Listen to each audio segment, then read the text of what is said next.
সর্বশেষ আপডেট আন্তর্জাতিক বাংলা সংবাদে আপনাদের স্বাগতম। শুরুতে জানিয়ে দেব সংবাদ শিরোনাম। এবার লেবাননের শেষ 2 মাসে নিহত 2 শতাধিক শিশু, বলছে ইউনিসেফ। অন্যদিকে ইরানে পারমাণবিক কর্মসূচিতে হামলার কথা স্বীকার করল ইসরায়েল।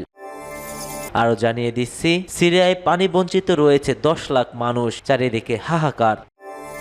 অন্যদিকে এবার রাশিয়ার পরমাণু নীতি পরিবর্তন করলেন পুতিন, কিন্তু কেন?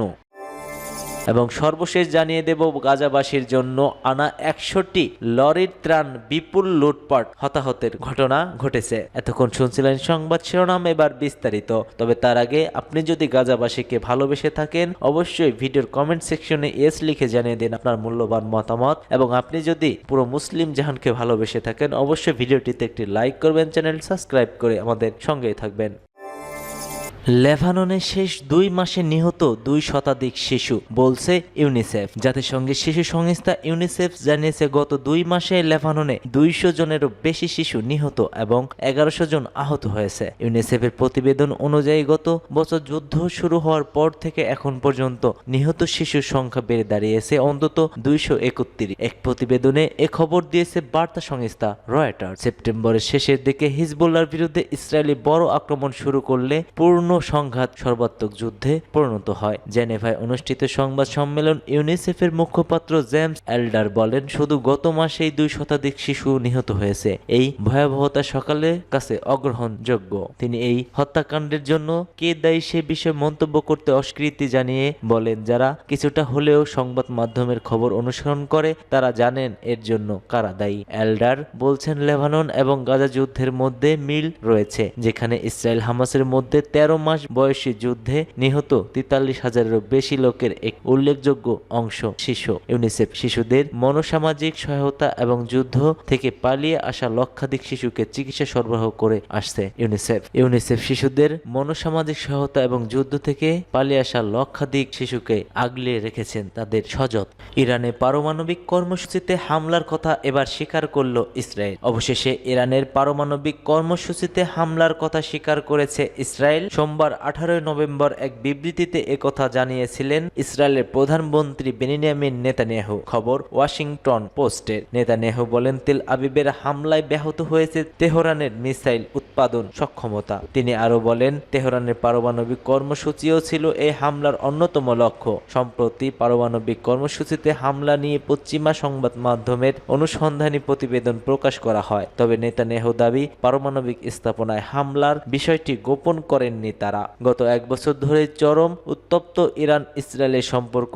এপ্রিলের পর গত অক্টোবরে ইসরায়েলের ভূখণ্ডে লক্ষ্য করে দফায় দফায় হামলা চালায় ইরান। জবাবে তেহরানের সামরিক স্থাপনায় পাল্টা হামলা চালিয়ে যাচ্ছে তেল আবিব। সিরিয়ায় পানি বঞ্চিত রয়েছে 10 লাখ মানুষ। তুরস্কের সাম্প্রতিক বিমান হামলায় সিরিয়ার উত্তর পূর্ব অংশে ভয়াবহ মানবিক সংকট দেখা দিয়েছে। দীর্ঘ স্থায়ী যুদ্ধ পরিস্থিতিতে নাজেহাল দেশটিতে পানির চাহিদা মারাত্মকভাবে বেড়ে গিয়েছে। তুরস্কের হামলার ফলে বিদ্যুৎ ও পানি সরবরাহ ব্যবস্থা ভেঙে পড়েছে। দেখা দিয়েছে তীব্র খরা, যার প্রভাব পড়ছে লক্ষাধিক মানুষের জীবনে। বিবিসির খবরে বলা হয়েছে, তুরস্কে পানি সরবরাহ ব্যবস্থা ভেঙে পড়ায় পানি বঞ্চিত হয়ে পড়েছে 10 লাখ মানুষ। প্রতিবেদনে বলা হয়েছে, 2019 সালের অক্টোবর থেকে 2024 সালের জানুয়ারি পর্যন্ত তুরস্ক উত্তর পূর্ব সিরিয়ার কুর্দি নিয়ন্ত্রিত এলাকায় 100টিরও বেশি হামলা চলেছে। এই হামলার লক্ষ্যে ছিল তেল ক্ষেত্র, গ্যাস সরবরাহ কেন্দ্র, বিদ্যুৎ ক্ষেত্র এবং গুরুত্বপূর্ণ অবকাঠামো। তুরস্ক দাবি করছে যে